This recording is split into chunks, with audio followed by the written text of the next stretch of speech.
A lot of people have trouble with the numbers in Irish, but it's mainly because they're thinking of it the wrong way. Let's take the ordinal numbers, for example. First, second, third, fourth, fifth, and so on. All you need to do is remember the first three, and the rest of it will be easy, I promise you. Why? Because first and second are a bit wild and irregular. It's Céad and then Dara, so you just need to learn those off.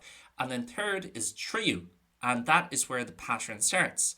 We just need to remember then the U ending, the U fada ending, because fourth is going to be Cathrú, Cúigiú for fifth, Séú, Seachtú, Ochtú, Naoú, Deichiú.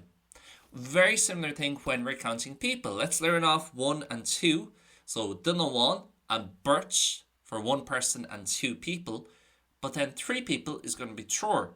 So if I can remember those first three, I know all the rest of them, because the rest will follow a similar pattern. It's going to be that kind of or sounding ending at the end. So Cathair, Cúigear, Seisir, Seachtar, Ochtar, Líonar, Deithnar for all the rest of the people. So think about how they link together. Think about what the pattern is and just learn off the first three for the ordinal numbers and also for counting people, and it should be a hell of a lot easier.